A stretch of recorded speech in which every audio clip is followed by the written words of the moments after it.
આજના આ પર્વ પ્રસંગે ઉપસ્થિત મહેમાનશ્રીઓ, આચાર્ય સર, શિક્ષકગણ તેમજ મારા સાથી વિદ્યાર્થી મિત્રો, આપ સૌને મારા નમસ્કાર.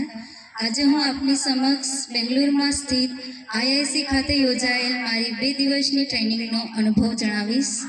આઈઆઈસી એટલે કે ઇન્ડિયન ઇન્સ્ટિટ્યૂટ ઓફ સાયન્સ, ભારતીય વિજ્ઞાન સંસ્થા, જેમાં કુલ 43 ડિપાર્ટમેન્ટ હતા. તેમાંથી સેન્સ એટલે કે centre nano science and engineering એ અમારી ટ્રેનિંગનું સ્થાન હતું. તેનો મુખ્ય ઉદ્દેશ્ય ફક્ત આધુનિક ટેકનોલોજીનો નેનો અને માઇક્રોમાં બદલાવ કરવો. અમારા પહેલા દિવસની શરૂઆત પ્રોફેસર સુભોષણ અવસ્થી સાથે થઈ, જેઓ સાયન્સ ડિપાર્ટમેન્ટના ચીફ પ્રોફેસર હતા. અમારો પહેલો લેક્ચર બધા સાથે જ થયો. ત્યારબાદ અમને 3 બેચમાં ડિવાઈડ કરવામાં આવ્યા. ત્યાં આખા ગુજરાતમાંથી 5 રાજ્ય, રાજસ્થાન, કર્ણાટક, મધ્યપ્રદેશ, ઝારખંડના કુલ 20 વિદ્યાર્થીઓ આવ્યા હતા. તેમાંથી ગુજરાતના 4 વિદ્યાર્થીઓ હતા. ત્યાં અમને પહેલા દિવસે માઇક્રોબાયોલોજી લેબમાં લઈ જવામાં આવ્યા.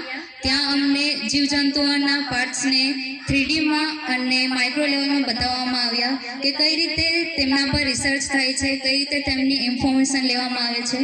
ત્યારબાદ અમને ડિવાઇસ ટેસ્ટિંગ રૂમ અને કેટેગરાઇઝિંગ રૂમમાં લઈ જવામાં આવ્યા, જ્યાં કઈ રીતે સેમિકન્ડક્ટર બને છે, ત્યારબાદ તેની કઈ રીતે ટેસ્ટિંગ કરવામાં આવે છે, કઈ વસ્તુ ક્યાં લગાવવામાં આવે છે, તે તમામ વસ્તુઓ અમને ત્યાં જણાવવામાં આવી. બીજા દિવસે અમને ક્લીન રૂમમાં લઈ જવામાં આવ્યા. ક્લીન રૂમ એટલે કે એક એવો રૂમ કે જ્યાં કોઈ પણ પ્રકારનો ડસ્ટ પાર્ટિકલ કે કોઈ પણ પ્રકારના કણો કે બેક્ટેરિયા હાજર હોતા નથી અને રાખવામાં પણ આવતા નથી. ત્યાં જવા પહેલા ક્લીન રૂમ શૂટ પહેરવું આવશ્યક હતું, કારણ કે જે બહારી વાતાવરણમાં રહેલા કણો અને બેક્ટેરિયા હોય છે તે અંદર પ્રવેશવા ન જોઈએ. તે એક અગત્યની વસ્તુ હતી, તેમજ સ્વચ્છતાથી ભરી હતી. મને અંદરથી એવું ફીલ થતું કે અમે ખૂબ ભાગ્યશાળી છે, કારણ કે ત્યાંના વિદ્યાર્થીઓને જ પણ ત્યાં જવા માટે એક્ઝામ આપવી પડતી હતી અને લાંબી પ્રોસેસ કરવી પડતી હતી. તેથી અમને લાગ્યું કે અમે ખૂબ ભાગ્યશાળી છીએ.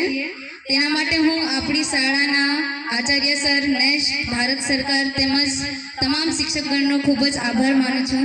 Thank you.